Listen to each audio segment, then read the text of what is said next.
Hi everyone, my name is Kate Ingersoll and I'm a writer and a novelist from Toledo, Ohio. I recently re-released a book that was written in 2015 called The Lace Makers. And in previous videos I've talked about it a little bit. I'm going to give a little synopsis here and then just read a tiny little portion of the book. It takes place on one day in the life of two characters. One is an 8-year-old slave living in Lincoln County, Tennessee, on the day before the Civil War ends. Her name is Emerald. And then the other character is a 16-year-old girl surviving in a concentration camp at Bergen-Belsen the day before it's liberated, and her name is Karen. For those of you that may have already read The Lace Makers, you may wonder, why did I change the main character's name to Emerald? Her name used to be Sapphire. And in this latest edition, I did change it for many reasons. She was originally named Sapphire because I was born in September, as was my mother, as was her mother.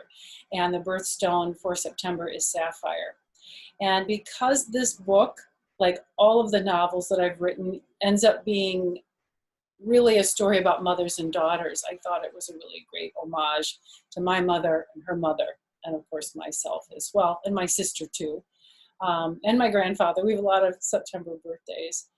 But when I was editing it, for a few reasons, I decided to change her name to Emerald, because her voice is not my voice, and neither is Karen. Karen's voice is not mine. In other books that I've written, sometimes they're semi-autobiographical, either about me or somebody that I know. But this book is unique in that these characters are truly their own story. And so I wanted to give her a name that was uniquely hers. She does have green eyes, and her sisters' names are Pearl and Opal, and I wanted to give her the name of a jewel. And of course, emeralds are green. So that's one of the reasons I changed her name. I had mentioned in a previous video that I was going to read some of the chapters to you, but I realized yet again, because their voices are so unique, I'm going to let you experience them in your way.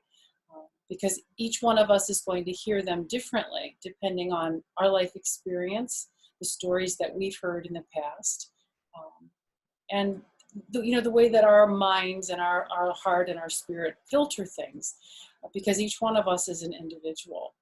I recently said to somebody that history is written by the victors. If you look at history, I think that we only hear a fraction of the story. And we're never going to know all of what really happened during the Civil War or during the Holocaust until we hear every single story of every person who experienced it, whether in the battlefield, in a Holocaust concentration camp, here in America on the home front. And really, we can't know all of those stories. Some of those stories will never be told. And so what I'd like to share with you now is the author's note that I wrote when I had completed the first manuscript. And really, that's the most, to me at this point, as I look through this story, the most meaningful part of the book and why I wrote it. So I'm just going to read the author's note for you. And then I'm also going to share links at the bottom of this video that will include, of course, the link to Amazon where you can order the book if you'd like, but also references that I used while I was researching this novel, in case you're interested in learning more about the autobiographical stories that I was able to find. So it's just a brief author's note that I'm going to read now. It says, while The Lace Makers is a work of fiction, I spent the better part of a year researching the real lives of Civil War era slaves and Holocaust victims. It was a harrowing and life-changing experience, just as writing this novel has been. There are countless names and faces I've encountered who have given me the determination to finish a book that revealed itself to me over time, and in a manner unlike anything I've ever experienced. Along the way, I discovered the work of a heroic photographer, Mendel Grossman, who risked his life to take pictures of the Lodz ghetto in 1940. Eventually, he was sent to a prison camp and later died during a forced march, days before the Germans surrendered. He still had his camera with him. Grossman's images are haunting. One in particular sat on my desk as I wrote The Lace Makers. The photograph shows a brother sharing food with his little sister, Such a simple yet incredibly profound image. I imagine that neither of the children survived the purging of the Lodz ghetto. So in many ways, I wrote this novel for them and for all of the children who did not survive slavery or the Holocaust. They have no living legacy, but the stories that remain help keep their memories alive in our hearts. And so I hope that you look at Mendel Grossman's book. That's going to be one of the books that I'm going to put below, and experience the pictures as I did from a perspective as a human being. One of the main things that I learned through writing the Lace Makers is that the further that we separate ourselves from the fact that we're all human beings, the easier it is to have prejudice or preconceived notions. So I've discovered, we're human first, then we're male and female, then we're the color of our skin, then we are like the location of where we live.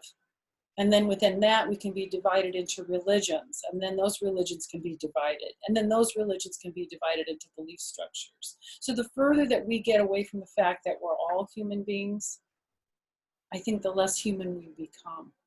And so as you read The Lace Makers, I hope that you find it to be a profoundly human experience, because I certainly did, from the perspective as a mother-daughter book, a story about two young women who are knowing that freedom may be on the way. I mean, it's imminent for both of them, but they're still unsure about what their lives would be like.